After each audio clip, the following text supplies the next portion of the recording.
This is the report of Group 2 and our topic is Chapter 2, the process of interaction design. Objectives.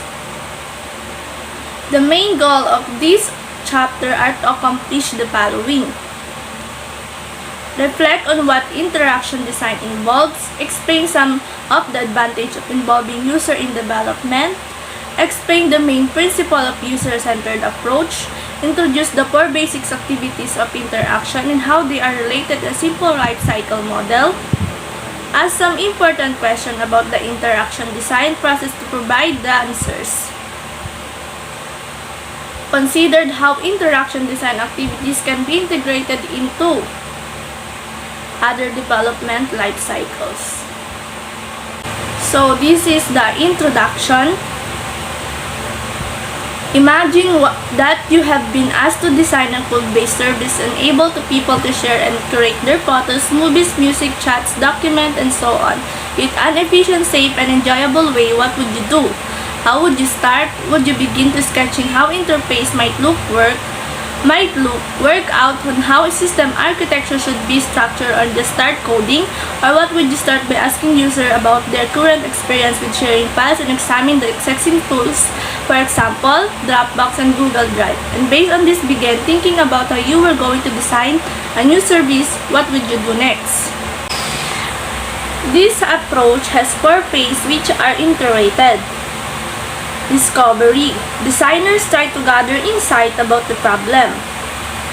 Define. Designers develop a clear brief that frames that design challenge. Develop. Solution or concept are created, prototype, tested, and iterated. Deliver. The result project is finalized, produced, and launched. What is involved in interaction design? Interaction design has specific activities focused on discovering requirements for the products, designing something to fulfill those requirements, and producing prototypes that are then evaluated. In addition, interaction design focuses attention on user and their goals. Understanding the problem space. In the process of creating an interactive product, it can be tempting to begin at the nuts and bolts level of design. By this, we mean working out on how to design physical interface and what technologies and interaction style to use. For example, whether to use multi-touch, voice graphical user interface, heads-up display, augmented reality, gestures-based, and so forth. For example, consider the augmented reality displays to holographic navigation system that are available in some cars nowadays. They are the result of decades of research into human factors and information displays, the driving experience itself, and the suitability and different technologies as well as improvement in technology. While it is certainly necessary at some point to choose which technology to employ and decide how to design the physical aspects, it is better to make these decisions after articulating the nature of the problem space. By this, we mean understanding what is currently the user experience or the products, why a change is needed, and how to change will improve the user's experience. The process of articulating the problem space is typically done as a team effort. Invariably, team members will have differing perspective on it. The implication of pursuing each perspective need to be considered in relation to one another. 4 approaches to interaction design. First is the user-centered design. The user knows best and it is the guide to the designer. The designer's role is to translate the user's needs and goals into design solution. Next is the activity-centered design. It focuses on the behavior surrounding particular tasks. Users still play a significant role, but it is their behavior rather than their goals and needs that is important. Systems design is a structured rigorous and holistic design approach that focuses on context and is particularly appropriate for complex problems. Next is the system design. It is the system that is centered of attention, while the user's role is to set the goals of the system. And last is the genius design. The genius design is different from the other three approaches because it relies largely on the experience and creative flair of a designer. The importance of involving users. Involving users in development is important because it's the best way to ensure that the end product is usable and that it indeed will be used. In the past, it was common for developers to talk only to managers, experts, or proxy users, or even to use their own judgment without reference to anyone else. While others involved in designing the product can provide useful information, they will not have the same perspective as the target user who performs the activity every day, or who will use the intended product on a regular basis. In commercial projects, a role called the product owner is common. The product owner job is to filter user and customer input to the development cycle and to prioritize requirements or features. This person is usually someone with business and technical knowledge, but not interaction design knowledge, and they are rarely, if ever, a direct user of the product. Although the product owner may be called upon to assess designs, as they proxy user at the best, and their involvement does not avoid the need for user involvement. The best way to ensure that developers gain a good understanding of users' goals, leading to a more appropriate, more usable product, is to involve target users throughout development. Involving users throughout development help with expectation management because they can see products' capabilities from an early stage. They will also understand better how it will affect their jobs and lives and why the features are designed that way. Adequate and timely training is another technique for managing expectations. If users have the chance to work with the product before it is released, through training or hands-on demonstrations of a pre-release version, then they will understand better what to expect when the final product is available. A second reason for user involvement is ownership. Users who are involved and feel that they have contributed to a product's development are more likely to feel a sense of ownership toward it and support use. How to involve users, in what roles, and for how long, needs carefully planning as discussed in next dilemma box. Dilemma too much of good thing. Yuli Abilene at 2013 performed a detailed review of literature in this area and concluded that overall the evidence indicates that user involvement has positive effects on user satisfaction and system use. In addition, they found the most studies with negative correlations involving users and system success were published more than 10 years previously. Ramanath Subrayaman et al. 2010 investigate the impact of user participation on levels of satisfactions with the product by both developers and users. They found that for new products, developer satisfaction increased as user participation increased. On the other hand, user satisfaction was higher and their participation was low, and satisfaction dropped as their participation increased. Degrees user involvement. Different degrees of users' involvement are possible, ranging from fully engaged throughout all iterations of the development process to target participation in specific activities and from small groups individual users in face-to-face context to hundreds of thousands potential users and stakeholders online. On the downside, full-time involvement may mean that they become out of touch with their users' community, while part-time involvement might result in high workload for them. On the positive side, having a user engage full or part-time does mean that the input is available continually throughout development.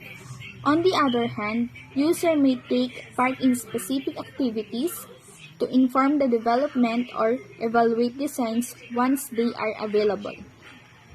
Initially, users' involvement took the form of small groups or individuals taking part in face-to-face information gathering design or evaluation sessions, but increasing online connectivity has led to a situation in which many thousands of potential users can contribute to product development. Participatory design, also sometimes referred to as cooperative design or co-design, is an overacting design philosophy that places those for whom systems, technologies, and services are being designed as central actors in creation's activities. The individual circumstances of project affect what realistic and appropriate in the user groups are identifiable. For example, the product is for a particular company, then it is easier to involve them. If, however, the product is intended for the open market, it is unlikely that users will be available to join the design team. Thank you. User involvement after product release. Once a product has been released, a different kind of users' involvement is possible, one that computers data and user feedback based on day-to-day use of the product. The prevalence of the customer's review has grown considerably in recent years, and they significantly affect the popularity and success of a product. These reviews provide useful and far-ranging user feedback. They identified 12 compliant types, including privacy and ethics, interface, and the future removal. Customer reviews can provide useful insights to help improve products, but detailed analysis of feedback gathered this way is time-consuming. The importance of including these stakeholders, and in particular potential users, in the design process become clear when one considers those effects.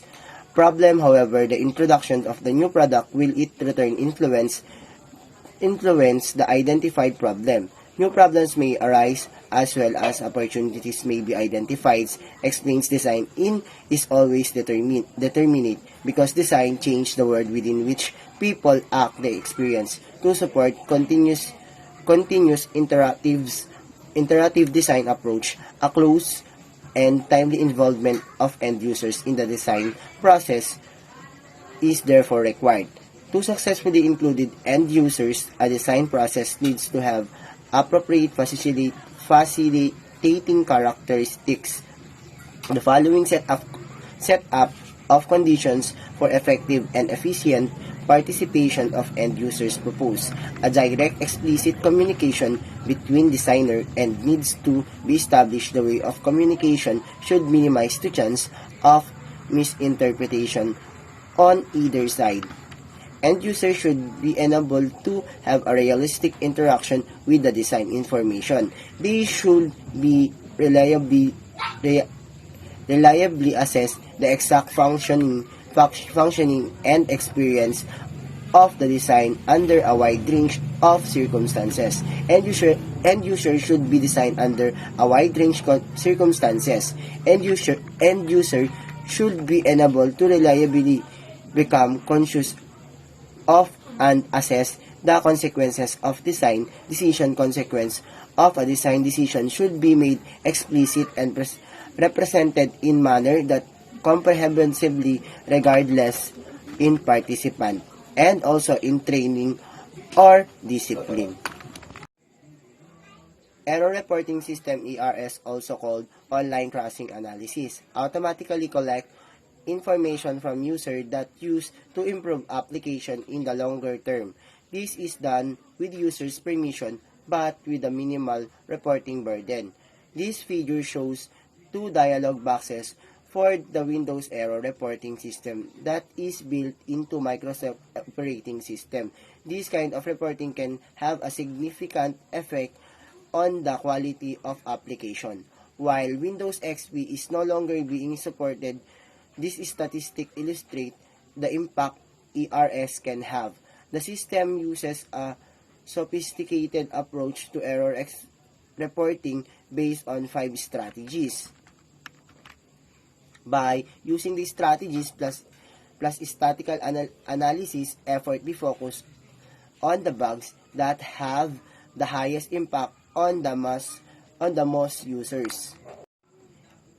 Error reporting system can identify local system hazard, foster a culture or open communication, promote the concept that each staff member is an important contributor to safety, lessons learned within and across organization, and provide an initial record on of an adverse event.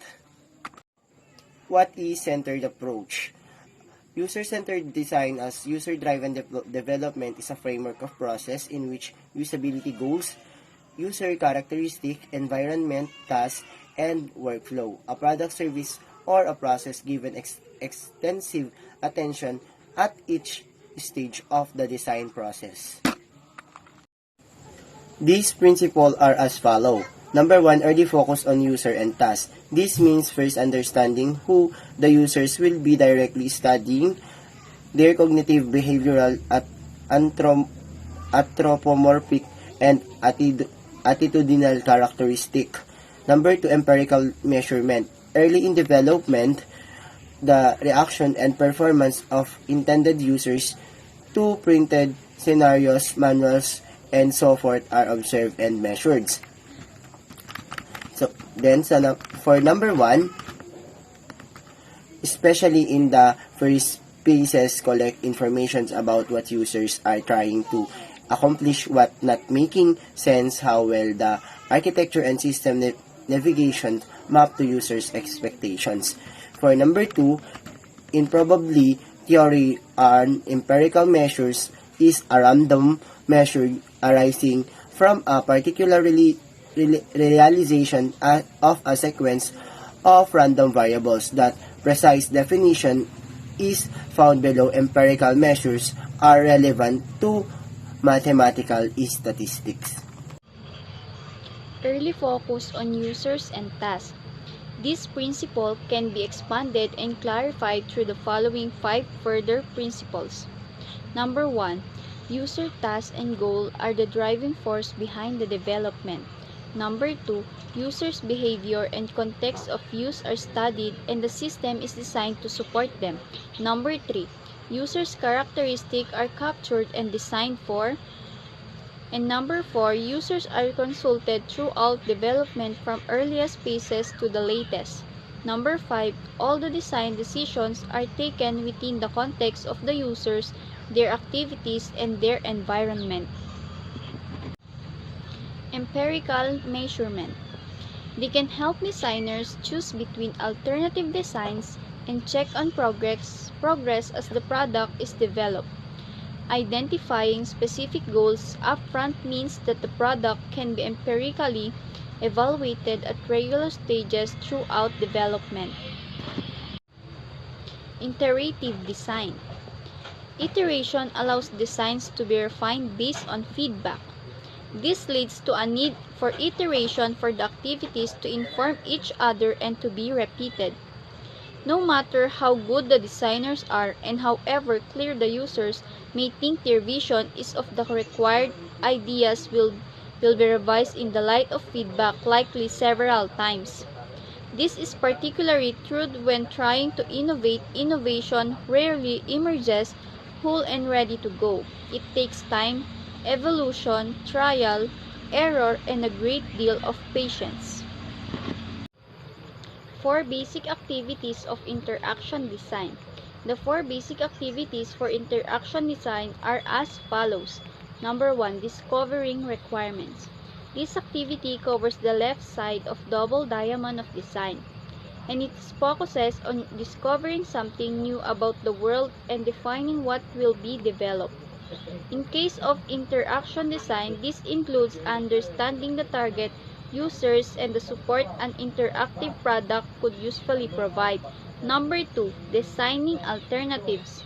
This is core activity of designing and is part of the develop phase of the double diamond, proposing ideas for meeting the requirements. For interaction design, this activity can be viewed as two sub-activities: conceptual design and concrete design. Number 3, prototyping. Prototyping is also part of develop phase of the double diamond. Interaction design involves designing the behavior of interactive products as well as their look and feel. The most effective way for users to evaluate such design is to interact with them, and this can be achieved through prototyping. This does not necessarily mean that a piece of software is required. Number 4, evaluating. Evaluating is also part of develop phase of the double diamond. It is the process of determining the usability and acceptability of the product or design measured in terms of variety of usability and user experience criteria. A simple life cycle model for interaction design. The term life cycle model or process model is used to represent a model that captures a set of activities and how they are related. Existing models having varying levels of sophistication and complexity and are often not prescriptive for objectives involving only a few experienced developers. A simple process is adequate. Many lifecycle models have been proposed in field related to interaction design. Many projects start by discovering requirements from which alternative design are generally generated. Prototype versions of the design are developed and then evaluated. During prototyping or based on feedback from evaluations, the team may need to refine the requirements or to redesign. In recent years, a wide range of lifecycle models has emerged, all of which compass these activities but with different emphasis on activities, relationships, and output. For example, Google Design Sprints Box 2.3 emphasis problem investigation, solution development, and testing with customer all in 1 week. This does not result in a robust final product, but it does make sure that the solution idea is acceptable to customers. The in-the-wild approach emphasizes the development of novel technologies that are not necessarily designed for specific user needs but to augment people, place, and settings. So here the figure 2.5, a simple interaction design lifecycle model. So discovering requirements, going in design alternatives, and going to prototyping, and prototyping go back to design alternatives, and going to discovering requirements, and prototyping going to evaluating and giving the final product, and the evaluating going back to design alternative. Google Design Sprint, adapted from Knapp et al. 2016. Google Ventures has developed a structured approach to design that supports rapid ideation and testing of potential solutions to a design challenge. This is called the Google Design Sprint. A sprint is divided into 5 phases, and each phase is completed in a day. This means that in 5 days, you can go from a design challenge to a solution that has been tested with customers. So the Google Design Sprint is unpack, sketch, decide, prototype, and test. As the author says, you won't finish with a complete, detailed, ready to ship product, but you will make rapid progress and know for sure if you're headed in the right direction. Terms are encouraged to iterate on the last two phases to develop and retest prototype. What is involved in interaction design? Setting the stage. This time is used to choose the right design challenge, gather the right team, and organize the time and space to run the sprint. The sprint can help in high-stake challenges when you're running out of time or you're just stuck. Unpack. Day 1. Focuses on making a map of the challenge and choosing a target. That is part of the challenge that can be achieved in a week. Sketch competing solutions. Day 2. Focuses on generating solutions with an emphasis on sketching and individual creativity rather than group brainstorming. Decide on the best. Day 3. Focuses on critiquing the solutions generated on day 1, choosing the one most likely to meet the sprint's challenge, and producing a storyboard. Whichever solution is chosen, the decider needs to support the design. Build a realistic prototype. Day 4 focuses on turning the storyboard into a realistic prototype. That is something on which customers can provide feedback. Test with target customers. Day 5 focuses on getting feedback from 5 customers and learning from their reaction. Research in the wild. Adapted from Rogers and Marshall, 2017. Research in the wild, RITW, develops technology solutions in everyday living by creating and evaluating new technologies and experiences in situ. The approach supports designing prototypes in which researchers often experiment with new technological possibilities that can be changed and even disrupt behavior rather than ones that fit in with existing practices. Technology. Concerned with appropriating existing infrastructures or devices. Internet of Things Toolkit mobile app. In situ or developing new ones for given setting. A novel public display. Design. Covers the design space of an experience. Iteratively creating a collaborative travel planning tool for families to use or an augmented reality game for playing outdoors. In situ study. Concerned with evaluating in situ an existing device or tool or service or novel research-based prototype when placed in various settings or given to someone to use over a period of time. Theory.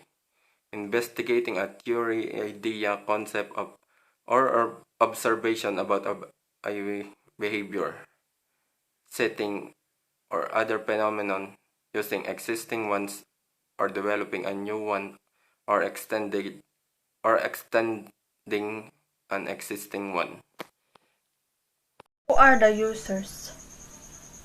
Identifying users may seem like a straightforward activity, but it can be harder than you think.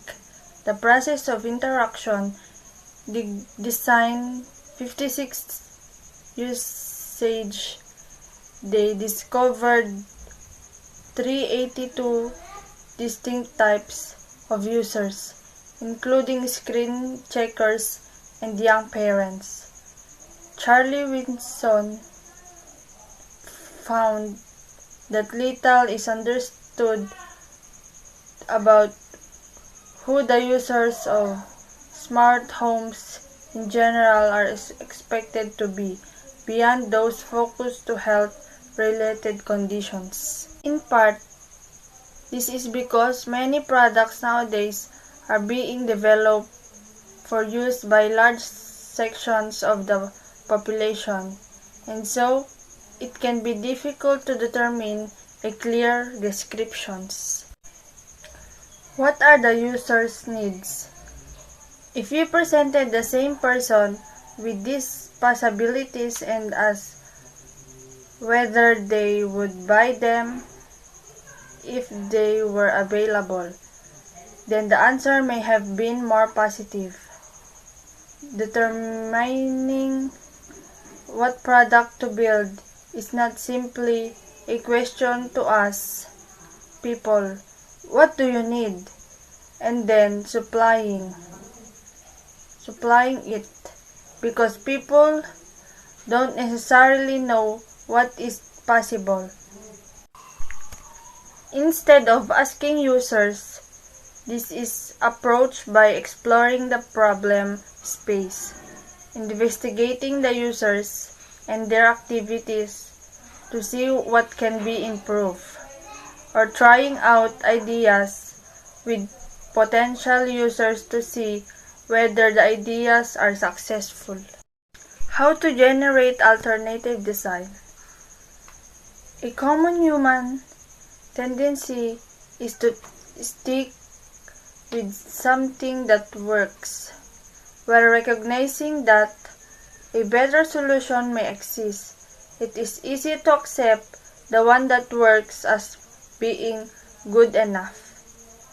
Settling for a solution that is good enough may be undesirable because better alternatives may never be considered, and considering alternative solutions is a crucial step in the process of design.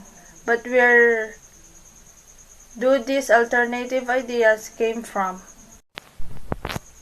One answer to this question is that they come from the individual designer's flair and creativity. Also, it is certainly true that some people are able to produce wonderfully inspired designs, while others struggle to come up with any ideas at all. Very little in this world are completely new. Hello, I am Francis Sanko and I will talk about on how to choose among alternative designs. Choosing among alternatives is mostly about making design decisions. Will the device use keyboard entry or a touch screen? Will the product provide an automatic memory function or not? These decisions will be informed by the information gathered about users and their tasks, and by the technical feasibility of an idea. Broadly speaking, though, the decisions fall into two categories: those that are about externally visible and measurable features. A box full of ideas.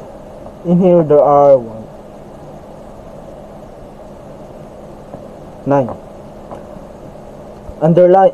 The first one is underlying some of its creative flair is a collection of weird and wonderful engineering housed in a large flatbed filing cabinet called the Tech Box.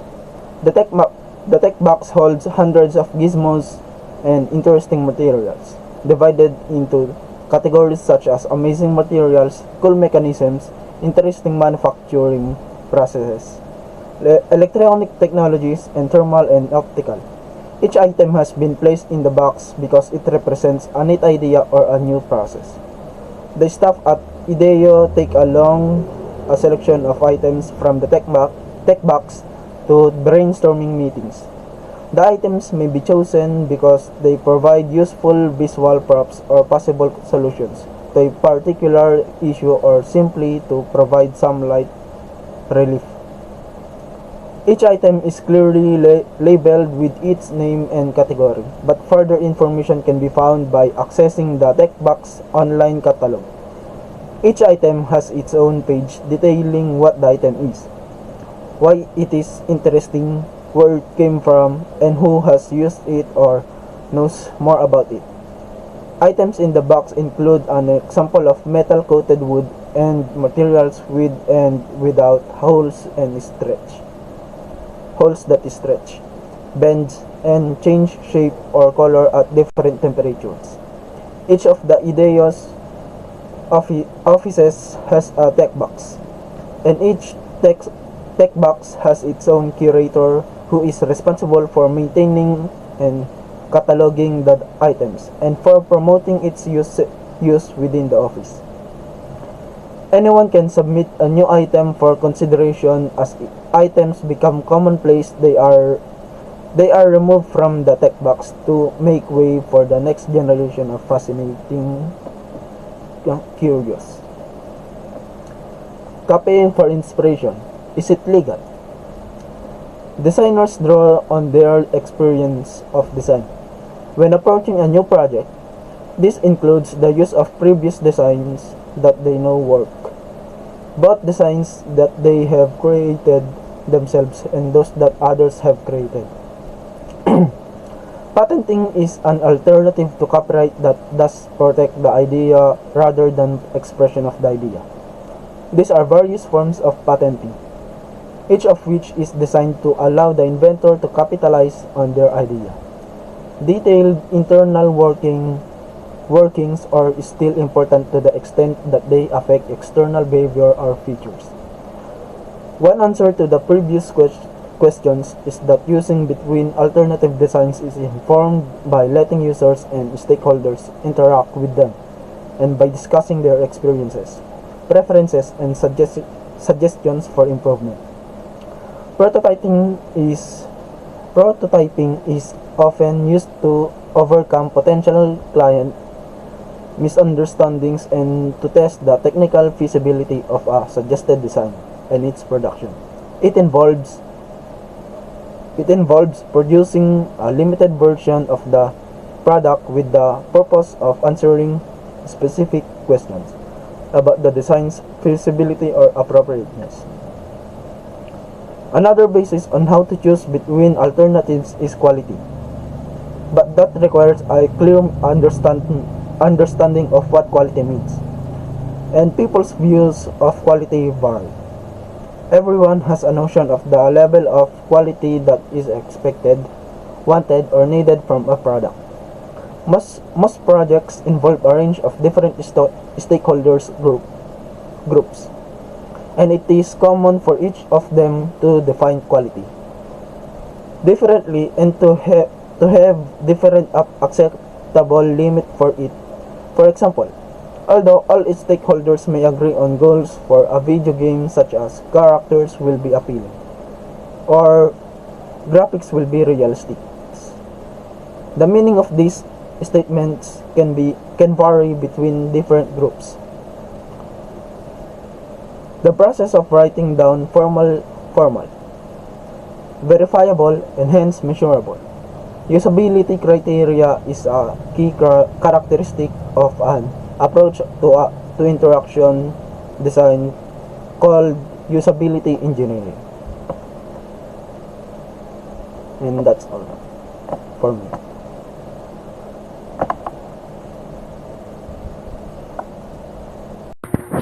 A/B testing. A/B testing is an online method to inform the choice between two alternatives. It is most commonly used for comparing different versions of web pages or apps, but the principles and mathematics behind it came about in the 1920s. In an interaction design context, different versions of the web pages or apps are released for use by users performing their everyday tasks. Typically, users are unaware that they are contributing to an evaluation. This is a powerful way to involve users in choosing between alternatives because a huge number of users can be involved and the situations are authentic.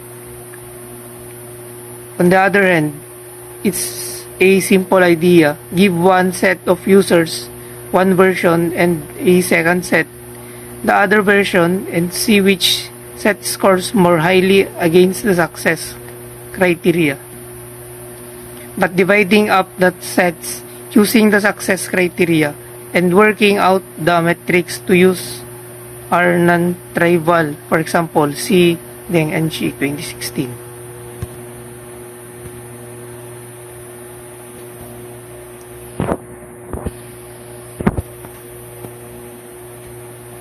Pushing this idea further, it is common to have multivariate. Pushing this idea further, it is common to have multivariate testing in which several options are tried at once. So you end up doing A or B or C testing, or even A or B or C or D testing. The process of interaction design. Safety. How often does data get lost, or is the process of interaction design? Safety. How often does data get lost, or is the wrong option chosen? This may be measured, for example, as the number of times this happens per trip. Utility. How many functions offered are used for every trip? How many every other trip? And how many are not used at all? How many tasks are difficult to complete in a reasonable time because functionality is missing or the right subtask aren't supported? Learnability. How long does it take for a novice user to be able to do a series of set tasks? For example, to book a hotel room in Paris near the meeting venue for the meeting dates. Identify appropriate flights from Sydney to Wellington, or find out whether a visa is needed to go to China. Memorability. If the product isn't used for a month, how many functions can the user remember how to perform? How many does it take to remember how to perform the most frequent tasks? How to integrate interaction design activities within other life cycle models. The latest attempts to integrate these practices focus on agile software development. Agile methods began to emerge in the late 1990s. The most well-known of these are extreme programming. These methods differ, but they all stress the importance of iteration, early and repeated user feedback, being able to handle emergent requirements, and striking a good balance between flexibility and structure. They also emphasize collaboration, face-to-face communication, streamlined processes to avoid unnecessary activities, and the importance of practice over process that is getting work done.